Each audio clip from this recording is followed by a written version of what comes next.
This is a production of World Video Bible School. To God be the glory.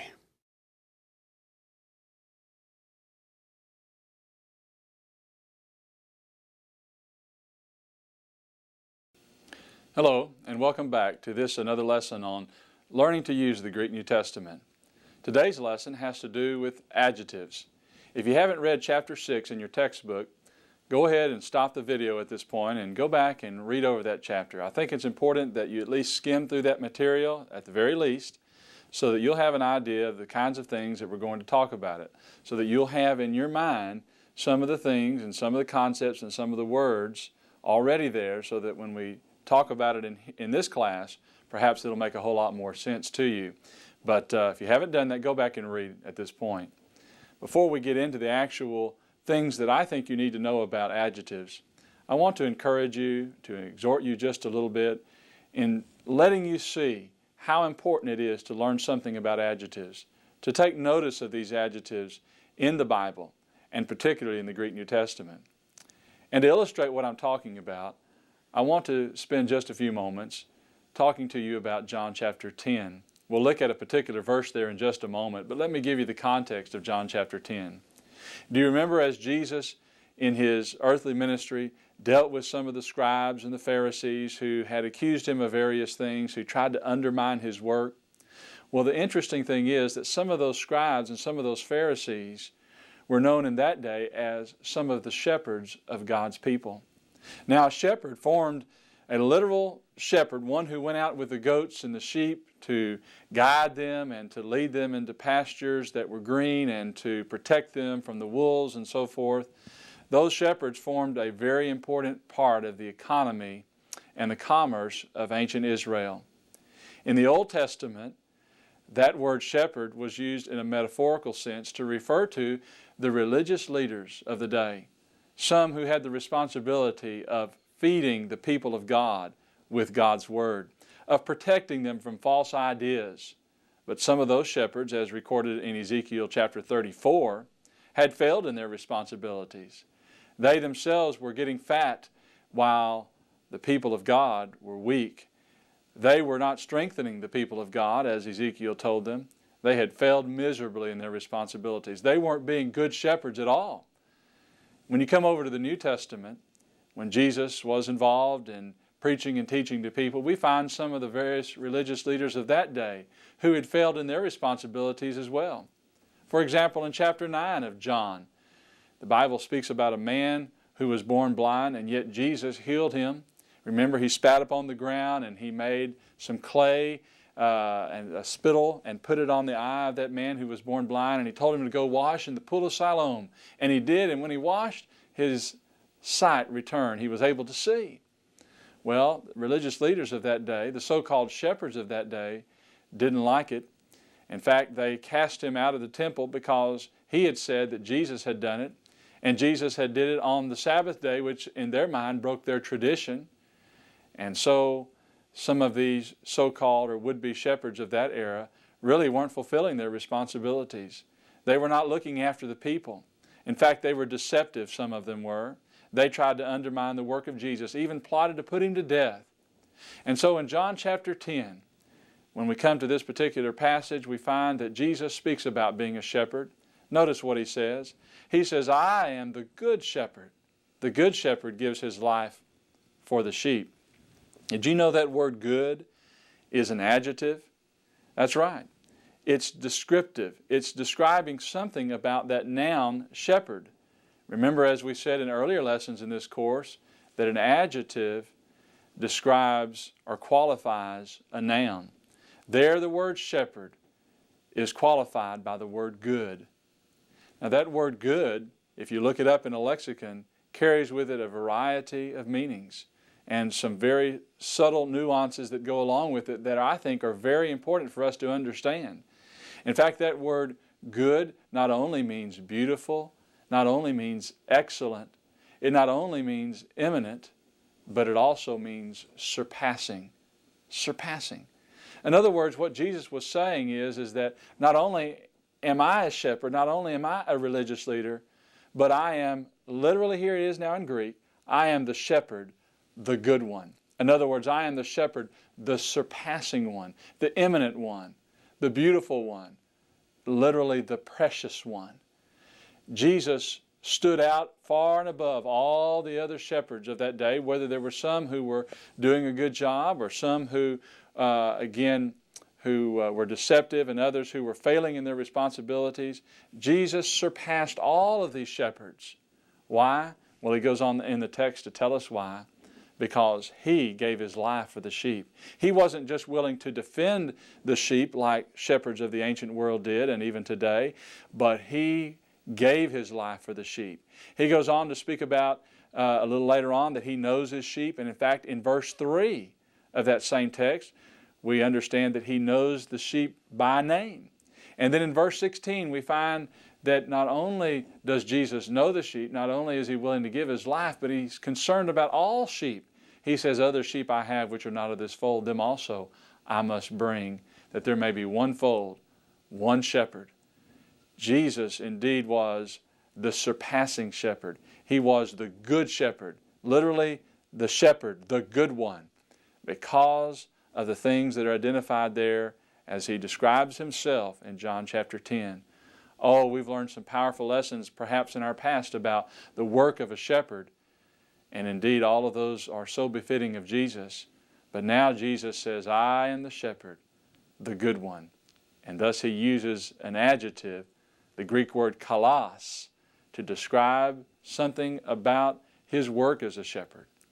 And so you see, just by looking at that one adjective in Greek and looking at it in the context of the English language there as presented by Jesus, we learn so much more about the work of Jesus and his care and his concern for your life and for mine. The Bible abounds with adjectives, descriptive phrases that add color, that add meaning to what's being said in the text. So today, let's learn all that we can about adjectives. Let's see if we can take chapter 6 and boil it down, because there's a lot there, and come away with some key points and key elements that I think you need to know about as you begin to translate and read and study through the Greek New Testament. Let's notice some things then about the adjective from chapter 6. Let's notice first of all, as you'll see here on the screen, that adjectives qualify or describe nouns. That's the first thing. An adjective qualifies or describes a noun. Now let's go to the board, and I want you to see what I'm talking about, because there are different kinds of nouns. There are different types of nouns.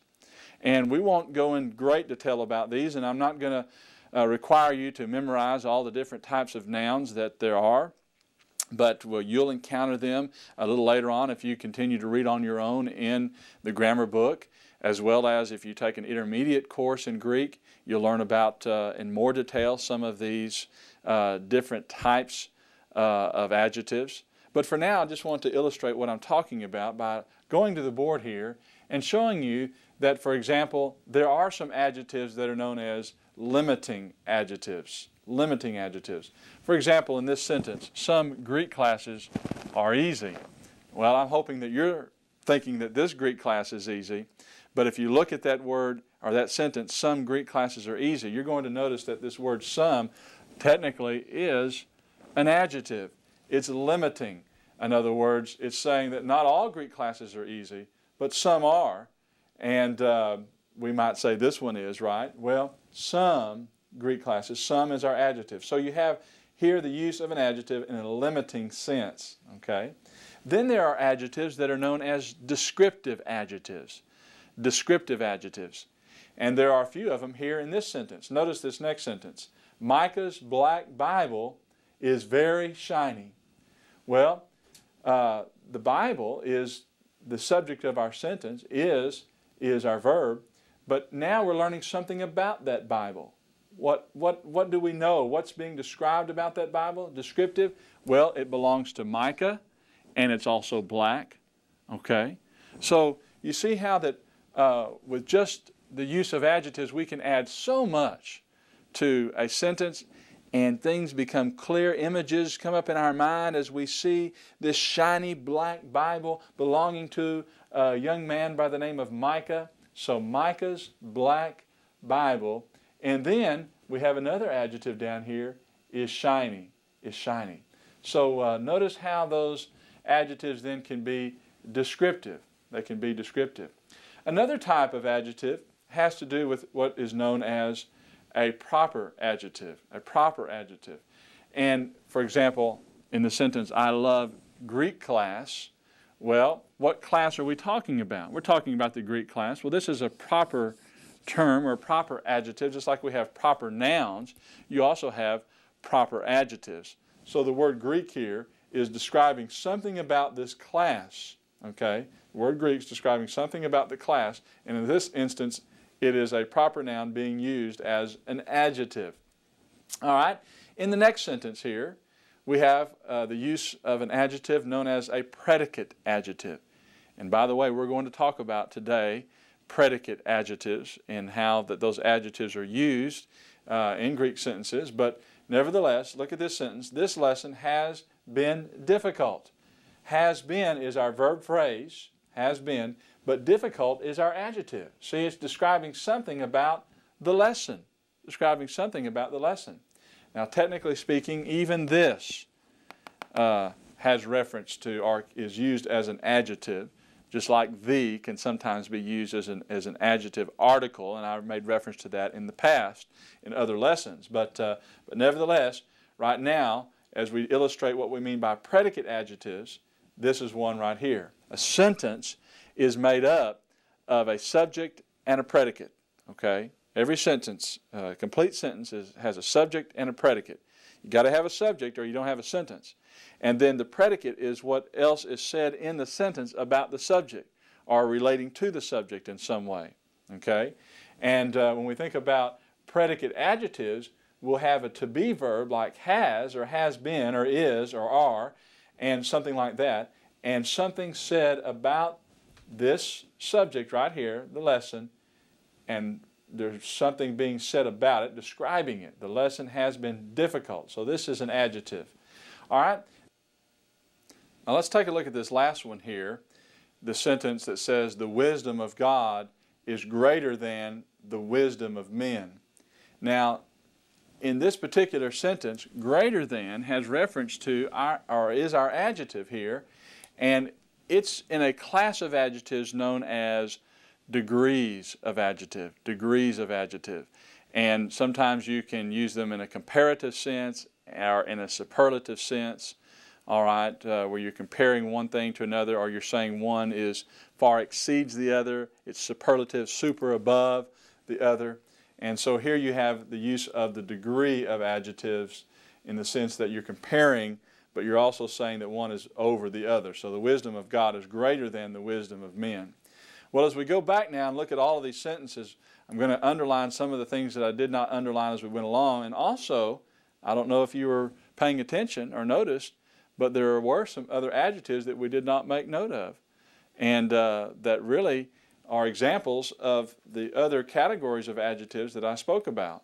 All right, if we went back up, for example, in this first sentence, remember we said some is our limiting adjective, some Greek classes. Well, here we have, right, a proper adjective, Greek classes, describing what kind of classes they are, and also the word easy, okay, is a predicate adjective, and then Micah's Black Bible is very shiny, okay, all right, and then also, if we come on down here a little bit further, this lesson has been difficult, okay.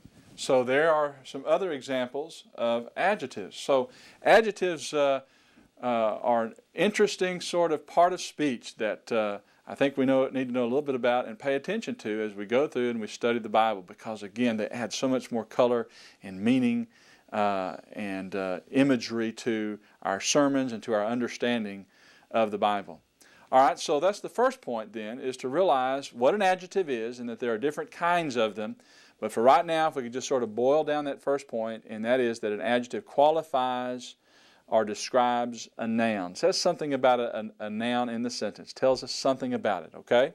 All right, let's look at something else then that an adjective does. On the screen, if you'll notice, an adjective is declined in Greek now. An adjective is declined just like a noun. its decline, just like a noun. What do we mean by that? Well, remember that nouns, remember, they change their ending depending upon how they're functioning in the sentence, whether or not they're the subject of the sentence, whether or not they're showing possession, or they're the object or the direct object. Okay? Remember the endings. They fall away, the endings, they literally, decline means to fall away. They fall away from the nominative case ending form. Okay? They change their endings to help us know the function of the sentence. Well, as these nouns appear in the sentence and these adjectives that accompany them go with them, what we need to know is that their endings can change as well. In fact, when they accompany a noun, they're going to have that same ending, the same case ending as the noun does. The adjective will have the same case ending as the noun does. So let's look, for example, at the word agathos here. All right, another word for good or beautiful, not like the one in John 10:11. That was the word kalos, that kind of had a different nuance of meaning. But here the word agathos, for good or beautiful, you can see how it's declined. Agathos, agathu, agatho, agathon. That's the singular. Agathoi, agathon, agathois, agathus. See, the great thing about this is that in learning adjectives, you don't have to learn any more endings than what you've already learned. If you learn the vocabulary words, going through those from this chapter, then the endings are the same that you've already learned from the first and second declension noun endings. Right? You recognize them? Os, u, o, on. Then oi, on, ois, us.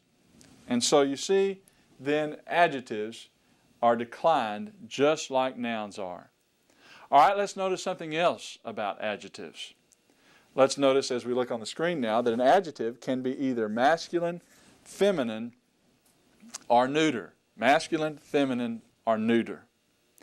Now remember, with nouns, we said that a noun is either going to be masculine, feminine, or neuter. In other words, you won't really have any crossover there. But the thing about adjectives is that they can be any of those three. They can be any of those three. The reason is because a word like agathos, which means good, could be describing a good man. It might be describing a good woman, or it might be describing a good child. The child would be in the neuter. So if we look back at the board now, we're going to notice that all of these that we talked about a moment ago, these are the masculine noun endings of the second declension nouns. Remember that? Okay. But if we go to the first declension, agathos can also be declined as a feminine noun, agathe, agathais, agathe, agathane. For the singular, for the plural, agathai, agathon, agathais, agathos. Right? And those are the endings that you are aware of, that you have learned from the first declension noun endings. Remember them? Now let's underline them on the board. A, ace, a, ain. I, own, ice, os. That's right. Those are exactly the ones that you learned and memorized, and all we're doing is putting them on the ends of adjectives. Okay? Now, I didn't write up on the board the neuter endings, but the same thing goes for the neuter. On, u, o, on. So agathon, agathu, agatho, agathon. Okay? And then remember for the plural, it's a, on, ois, a. Agatha, agathon, agathois, agatha. And so they are declined just like a noun, and they can be declined in all three genders, masculine, feminine, or neuter. All right, now, let's take a look at something else about an adjective. Let's notice that an adjective must agree with the noun that it accompanies in gender, case, and number. So remember, nouns have gender, case, and number. And these adjectives that accompany these nouns, right, have to agree with them in gender, case, and number. In other words, if a noun is masculine and it happens to be in the nominative case and it's singular, then the adjective that goes along with it also has to be masculine, or the adjective has to be declined as a masculine noun. It has to be nominative, and it has to be singular as well. Okay? So it has to agree. That's what we mean by agreement, in the sense of that they're going to be declined exactly the same way. So pay attention to that, and that's another clue into helping you figure out how that noun is functioning in a sentence and so forth. And you'll hear it as you pronounce the words in Greek in the sentences. You'll hear that those endings being the same from the article to the adjective to the noun, that those all accompany. Let me show you what I'm talking about here on the board. Notice, for example, in this first sentence, ha, agathos, apostolos, blepe, ton, theon. Now notice all of these ha, endings, agathos, apostolos. So I can sort of take that as a unit, all right? Sometimes students get confused because they say, well, you're saying read that one right after the other. We thought word order doesn't matter in Greek. No, word order does matter in Greek. It's just not as important as it is in English for determining your subject and so forth. These adjectives are going to closely follow or accompany these nouns, and we'll talk more about the position that they are in, where word order is very important for determining how best to translate it. But for now, just read it from left to right as it is and hear those endings. So here, if you haven't already noticed, our word agathos is our adjective, right? Here is our noun. And when we use agathos in the attributive sense, as we'll talk more about in just a moment, it will follow the article. So literally, the good apostle sees or is seeing God. Is seeing God. So the good apostle sees God is how that should be translated. Now notice here, os. Os and os. Those agree. And in fact, if we were to parse this or decline it, we could say, or give its elements, we would say it would be nominative, singular, masculine. That's a nominative, singular, masculine adjective. And because this is a nominative, singular, masculine noun. So this agrees with the noun. Here's our noun, right? Here is the noun. Here is the adjective. And notice how it agrees both in gender, it's masculine, in case, both of them are nominative case, and in number, both of them are singular. Okay? Now let's go to the next sentence to show you again how this adjective changes depending upon the noun that it accompanies. In this sentence now, God is the subject of our sentence, right? Nominative case ending. God. God is the one seeing now, as opposed to in the previous sentence, the apostle. God is seeing, okay? What's he seeing? Well, here's the accusative case ending, ton, agathon, apostolon. Hear those on endings? On. And remember, apostolon, on, is in the accusative case. Remember how it goes? Os, u, o, on. Os, u, o, on. On is accusative case singular. And this is masculine. So now we know that if this is an adjective, and it is, it accompanies our noun, it's got to agree in gender, case, and number. So now it has the on ending because the noun that it accompanies has the on ending as well. Whereas before in the previous sentence, it had the os ending. Agathon here has the on ending accusative case because its noun that it accompanies, describing something about that noun, the apostle, which one? The good apostle. All right, so God sees the good apostle. Now in the third sentence here, ha, huios, tu, agathu, apostolou, blepe, ton, theon, we're going to notice that agathu right here has the u ending. It's accompanying this word apostolou. And remember, the u is genitive. Os u, genitive singular, os u. And so the son, right, ha huios, the son, what son? The son of the good apostle. Here's our subject. This is telling us something about what son we're talking about. The son of the good apostle sees God. All right, so again, this agrees in gender, case, and number. It is, in fact, masculine. This is a masculine. And it is genitive case, and it is singular. And so is our adjective here, agathu. Then in this last sentence, notice, ha, huios, tu, agathu, apostolou, see? Hear that in your head. You need to say these out loud so that you'll get used to hearing those endings. Ha, huios, tu, agathu, apostolou, the son of the good apostle, okay? which is just like we saw it there, but now we'll have something else. He writes, to agatho anthropo. See all those O endings there? I know that all those go together. To agatho anthropo. What is that? That's dative, singular. That's dative. Os, u, o, on. Os, u, o, on. Remember? Os, u, o, dative, singular. And so if I look at anthropo here, dative, singular, masculine. Agatho, dative, singular, masculine. The good man. The good man. You see how that agathu here was genitive. Agatho is dative. So the son of the good apostle writes to the good man letters. Ain is, in fact, our accusative case for first declension noun. Ain. All right, so writes a good letter. So the son of the good apostle writes to the good man a letter. A letter. Okay?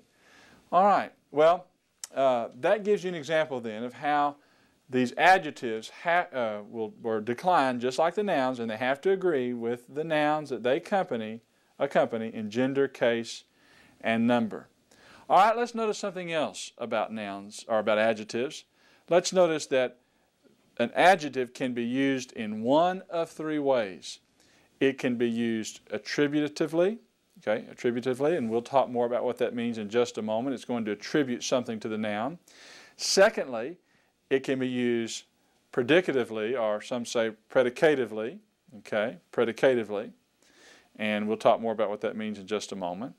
But we're also going to notice, number three, that it can be used substantively, and that has reference to a noun, or being used as a noun. Now remember, at the beginning of this lesson I spoke to you about the fact that adjectives can be used or categorized in several different ways, and I listed about 4 or 5 of those for you, and one of which was the predicate use of an adjective, and one had to do with a proper adjective and limiting adjectives and so forth. Well, this is very similar to that, because as we're going to learn here, an adjective can be used in a predicate sense, or it can be used in an attributive sense. That is, it's going to qualify or attribute something specifically to the noun as opposed to something else, all right? And as we do this, I want you to understand, this is very important now, that how we translate that adjective, whether in a predicate sense or an attributive sense, is going to be dependent upon the position, that the adjective is in relative to the article, and you probably have already read that in your chapter. All right, well, let's go to the board now, and let's notice something about how these adjectives are positioned. Again, notice how I have here that these are laid out by the attributive sense, the predicative sense, and when it's used as a noun or in the substantive sense. Okay? Well, by attributive, again, we mean that this adjective is going to attribute something to this noun. And when it attributes something to that noun, it distinguishes that noun from other nouns. For example, ha agathos anthropos means the good apostle. Which apostle are we talking about? The good one. Not the bad one, not the evil one, but the good apostle. We're distinguishing that apostle from others. Okay? Whereas in the predicative sense, if we said ha anthropos agathos, we would say the man, and I've been saying apostle, that should be man, the man is good. We're saying something about that man, some quality about him, okay? Adding something about him. We're not distinguishing him necessarily from other men. We're just saying that there's some quality that he possesses. It qualifies the noun, but we're just saying that some quality he possesses, and we're saying something about that noun. Whereas in the attributive sense, we're distinguishing him from some other men. That's the difference. Well, how do we know then how to translate that? Let's notice in this first one, it's ha agathos anthropos, when this adjective right here immediately follows the article, Then we translate it in the attributive sense. That is, it would be translated just like you see it, the good man. The good man. Okay? Now, it can also be found in this particular structure or form or pattern. Ha anthropos, ha agathos. Notice where my article is. If the adjective immediately follows, right, immediately follows this article right here, that happens immediately follows, then I translate it in the attributive sense. This would still be the good man. Ha anthropos, ha agathos would still be the good man. Or if I put it ha agathos, ha anthropos, okay, if I said that, then it would still be the good one, the man, the good man, okay?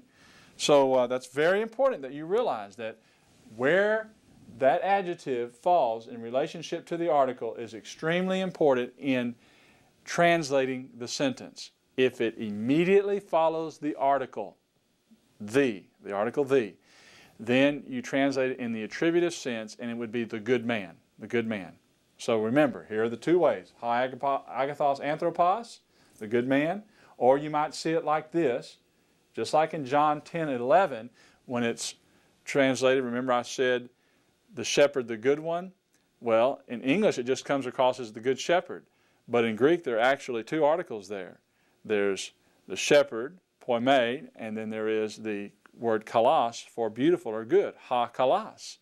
Okay? So that's the attributive sense. Now, let's go to the next one. Notice in the predicative sense, ha anthropos, ha agathos. Here it does not follow the article. There's no article preceding it. So in that instance, what I have to do is supply the English word is. It's implied in there now. That word, that to be verb, I'm going to supply a to be verb, is, and thus it will form one sentence.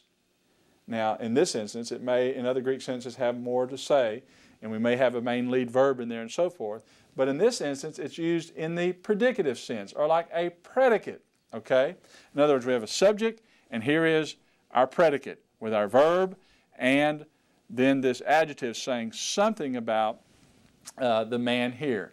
Now remember, earlier in the class, I gave you an example of a predicate, predicative adjective, where you have a predicate adjective being used where it follows at the end of the sentence. So here, the man is good.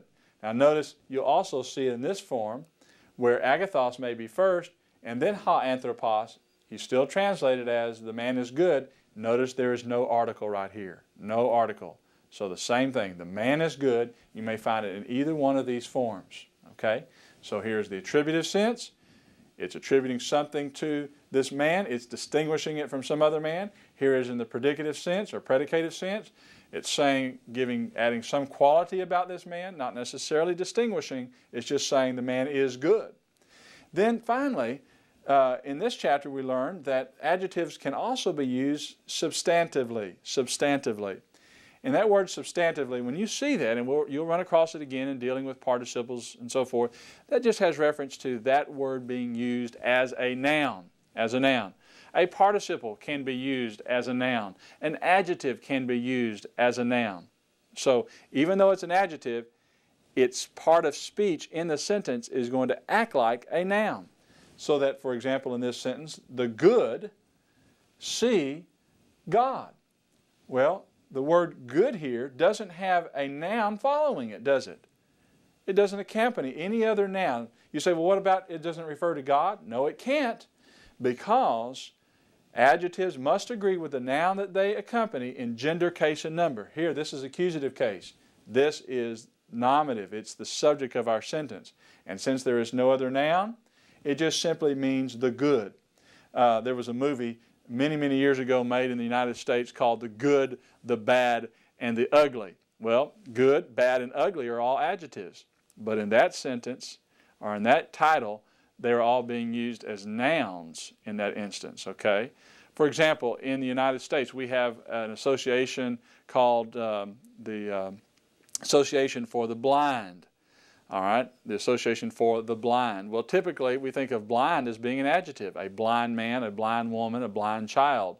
But in that sense, when we talk about the association of the blind, the word blind is used as a noun. It's referring to a group, a thing, right? Because nouns have reference to person, places, or things.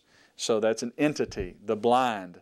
Okay? Well, in this instance, the good, as we might use it here, is being used as a noun. The good see God.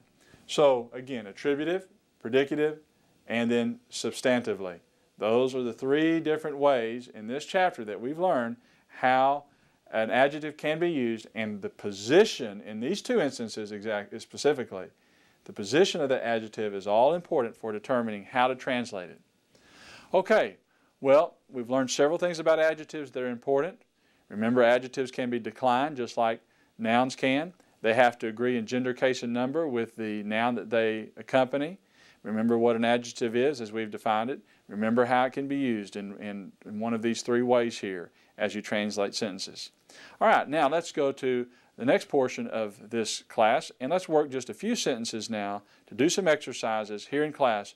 Let's turn our attention now to those translation exercises.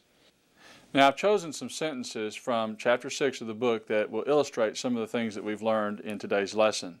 Let's go now to the board, number 1, and look at ha agapetos apostolos didaske ton doulon. That's number 1 in your book.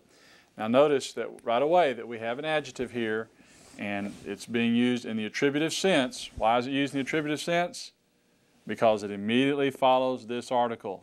Follows that article. So, the beloved, that's what that word agapetos means, the beloved. All right, the beloved apostle. Notice it agrees in gender, case, and number. The beloved apostle is teaching the slaves. Is teaching the slaves. That's not anything you haven't seen before to this point. This is the application of attributive sense. Now let's go to number 2. Notice number 2. He ekklesia agathe. He ekklesia agathe. Okay. Now notice agathe here is in fact our adjective. But if you will take a close look, you'll notice that there's a little bit of a difference here. And remember, the rule is that they have to agree in gender, case, and number. Well, they still do. But here's something else that I want you to remember, and that is that when agathos, or when adjectives are declined, they follow from the first declension noun endings, remember, the pattern of the eta. So they go a-h, a-ain. Even though, like ecclesia, it's a first declension noun, and it follows the pattern of aas, aan, with the alpha ending. But adjectives, when they are declined in the feminine, they're going to follow the pattern of aas, a-ain. So it's going to be agathe. So technically, they still do agree, even though they don't look exactly alike. They still are both nominative case, right? Because it could be aas, aan, aa, or aa, aas, ain. Both of those, a and a, are both nominative, just like they are here. And they're both feminine, and they're both singular. So they do agree. Now, what about this particular adjective? What position is it in? It's not in the attributive because it does not follow an article. So therefore, it's in the predicative sense or predicative sense. All right, and so should be translated with the use of a to be verb. So thus the church is good. The church is good is how we would have to insert that in there because it's implied, used in the predicative sense. Notice it does not follow the article. So the church is good. Not the good church, but the church is good. All right, then notice number 3. All right, blepusin, hoi, mathetai, tus, nekrus. Here is our adjective.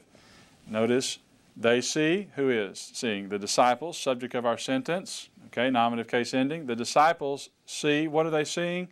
They're seeing, here's accusative case, they're seeing the dead. So this adjective is being used substantively. It's being used like a noun, okay? We're not talking about the dead women or the dead men or the dead bodies. We're just saying the dead. They see the dead, and probably if we were studying this in light of the Bible, we'd know that meant the spiritually dead. So they see, the disciples see the dead being used substantively. All right, then notice number 5. Legusin, hoi, paneroi, kakus, lagus, entais, esketais, hemerais. Notice in this one, that this is being used substantively. The evil or the evil ones are saying, what are they saying? Bad words. Notice I noted that this adjective is not being used in a predicative sense because it doesn't agree with this, does it? That's an oi ending. This is an us ending. It agrees with this. Okay? So they're saying bad words in the last days. In the last days. And there you have another adjective, eschatized. All right, the last sentence is this. Number 8. Tous, pistus, kai, tos, pistos, sodze, ha, messias, tes, basileas. Here is the subject, the Messiah of the kingdom. What's he doing? He saves. Here's our verb. He saves. Who is he saving? He's saving the faithful. Well, look, pistus and pistos. It's kind of confusing, isn't it? Unless you remember that pistus is masculine ending, os, u, on, oion, ois, us. It's masculine, then dative case, plural ending. This is feminine. Ion, is, os, that's plural. So he's saving the faithful men and the faithful women. Faithful men, the faithful women. So these adjectives here are being used substantively. They're being used as nouns, and here's a masculine, and here's a feminine. So that gives you sort of a variety of the ways that the adjective can be used. It's used in a variety of ways, attributive, substantively, and also, of course, predicatively, and wonderful, wonderful use of the adjective. Now, as we close this lesson and bring it to an end, let's talk quickly about the homework assignments. Notice that what I want you to do is to work on your vocabulary, and we'll do the Chapter 7 vocabulary at the beginning of the next lesson. I want you to read through Chapter 7, and I want you to translate the sentences out of this chapter. Do as many as you can, remembering that those sentences and their translations can be found at the back of the book. But try to work through them first on your own, and then check your answers at the back of the book. But if you'll work through those sentences, you'll enjoy Greek so much more. Appreciate so much you being with us today, enjoying this class, and I hope you're enjoying it. Hope you're continuing to work hard. And so until next time, I bid you a very pleasant good day.